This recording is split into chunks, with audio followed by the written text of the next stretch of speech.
Здравейте, вълшебства! Радвам се да се видим днес и да си поговорим точно за това как сътворяваме нашата квантова реалност и какви са елементите, които ни помагат в всяко едно манифестиране.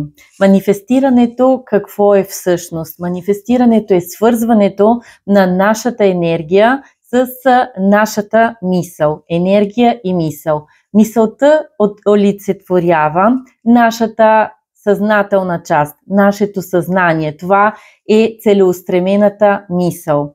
Тази, която е в нашата мъжка енергия, когато ние сме детерминирани, когато сме целеустремени, когато действаме през структура, когато ние знаем какво трябва да направим. Енергията иначе какво е? Енергията е това, което движи нашата мисъл, което задвижва нашата стратегия, но може и да я блокира, може и да я саботира. Защото енергията са нашите чувства. Това, което стои в нашето подсъзнание. А знаем, че в нашето подсъзнание, чрез заблокираната енергия, чрез травмите и нашите ранни, които сме получили в ранна детска възраст, ние сме програмирани чрез това, което ни се е случило, да мислиме по определен начин и да го изпитваме през тялото. Дори и ние да искаме, когато вече сме по-големи, да променим начина си на мислене, да насочим нашето съзнание по друг път, да случваме нови неща за себе си. Тези програми, които са в нашето подсъзнание, чрез енергията, която стои в нашето тяло, в нашето подсъзнание, ние се чувстваме блокирани, ние се чувстваме препънати да предприемем новите действия, да сътворим новата идентичност и по този начин да я внедрим в нас, така че тя да остане трайно и да можем да действаме по различен начин. Защо всяко ново начинание, изграждането на всеки нов навик изисква повече усилия, повече енергия и ни се струва сякаш ние насилваме себе си. Тоест не се случва през лекотата, защото старата програма, нашата стара идентичност няма сигурността в нас, че новата програма, че новата идентичност ще ни доведе до нещо сигурно, до нещо хубаво. Защото ние работиме чрез старите програми, това, което е познато на ума. Ето защо, когато старите програми се включат и ни движат, започват да идват тези мисли. Ами ако не се справя, ами ако това, което искам, не е за мен, ако то така или иначе няма да ми се случи, така или иначе няма да дойде и да се реализира. Защо започваме да казваме, че гроздето е кисело? Тоест не искам това, което искам, защото така или иначе няма да се случи. По-добре да си остана там, където съм. Защото ние по този начин оставаме в нашата комфортна зона и нашето подсъзнание, нашите стари програми, стара идентичност ни предпазват от неизвестното, от новото.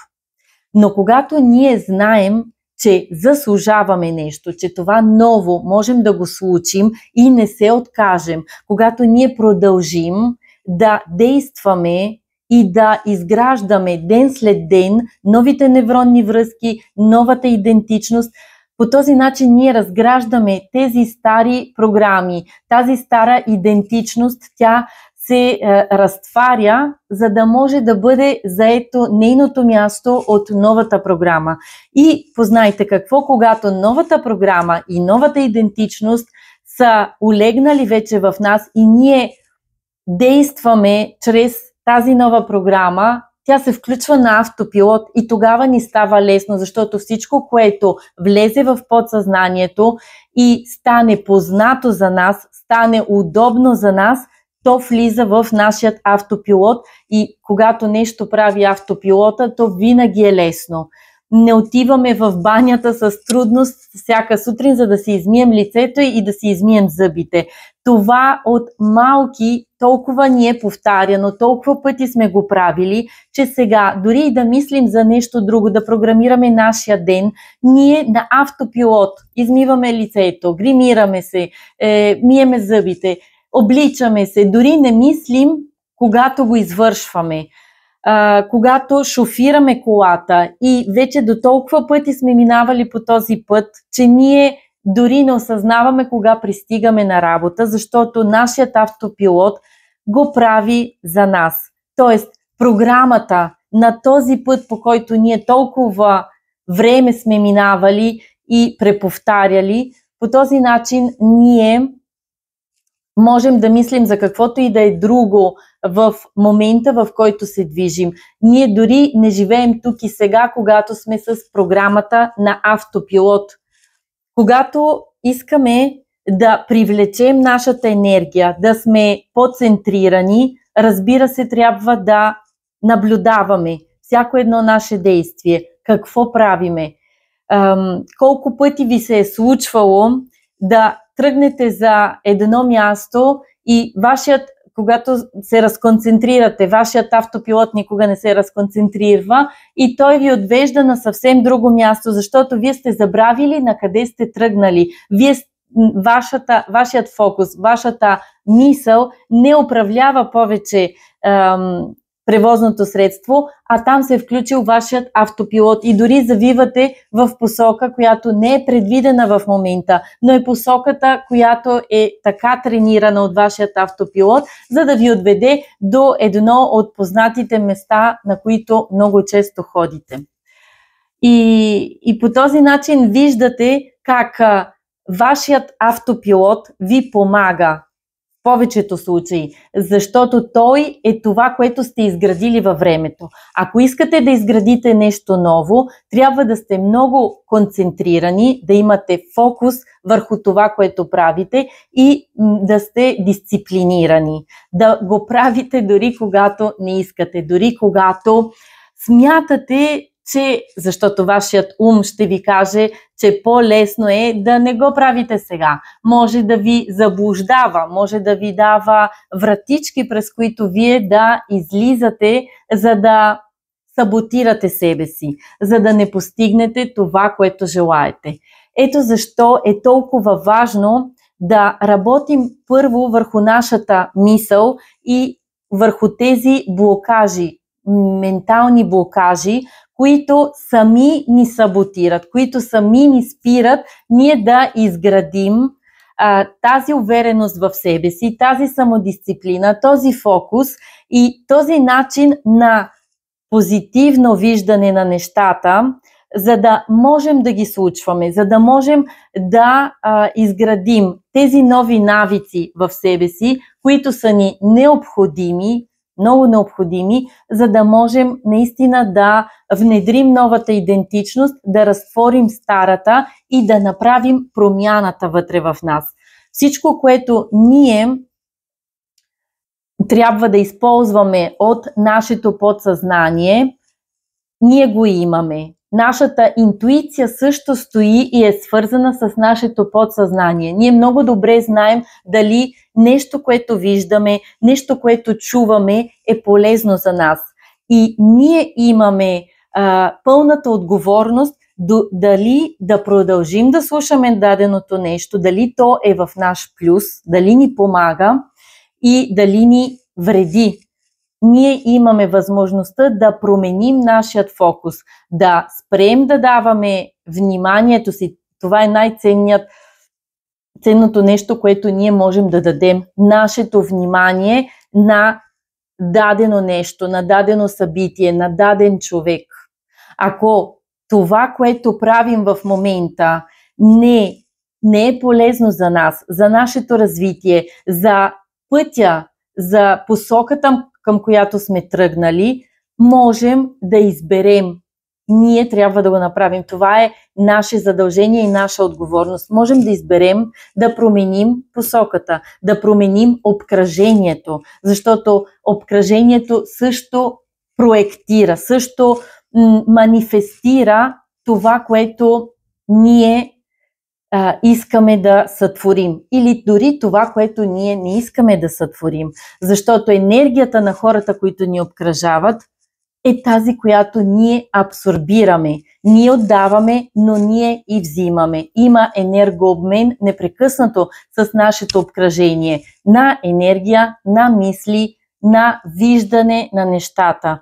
Вие много лесно можете да претворите живота си, когато започнете да избирате какво да четете, какво да гледате, какво да слушате, с какво да храните вашите мисли и вашата енергия, вашето подсъзнание. Също така много важна е и храната, която даваме на нашето тяло. Това също отговорно трябва да го избираме, защото храната зарежда тялото ни с енергия. Дава ни възможност ние всеки ден да тръгваме с пълен резервоар и да работим върху това, върху което ние решим съзнателно да фокусираме нашето внимание. И ето защо в тази седмица ще се спрем на тези ментални блокажи, които ни саботират, които можем да разграничим. Те са 8 блокажа, които можем да имаме. И кои са тези навици, които ни помагат ние да разрешим проблема с блокажите и да потенцираме себе си. Върху какви упражнения трябва да се фокусираме и как тези упражнения ни помагат да изграждаме тези положителни навици. Те са 5 положителни навика, но е хубаво човек да се концентрира върху изграждането на един, максимум 2 навика, за да не се разпилява. Фокусът е много важен, защото имаме енергия и колкото повече я фокусираме върху нещо, толкова повече то по-лесно става, то по-лесно се получава. Ето защо е хубаво да изберем от 1 до 2 навика, които да водим всеки ден и отчетност в седмицата. По този начин ние сами дисциплинираме себе си да следим какво мислим, върху какво насочваме нашето внимание и как действаме, какво си казваме на нас самите дори. И в следващото видео ще се запознаем първо с тези ментални блокажи, за да можем да се разпознаем кои от тези ментални блокажи имаме. По принцип, един е водещия, но има ментални блокажи, които са свързани помежду си, така че ако имаш едното, много вероятно е да ти резонира и другият блокаж, който е свързан които са свързани едни с други. Но за това ще се видим в следващото видео, за да можем да разберем какво точно ни саботира и кои блокажи ние сме развили още от ранна детска възраст и в момента все още установяваме, че ни възпрепятстват в постигането на нашите цели и в манифестирането чрез лекота и увереност. Пожелавам ви една прекрасна вечер и ще се видим в следващото видео с менталните блокажи.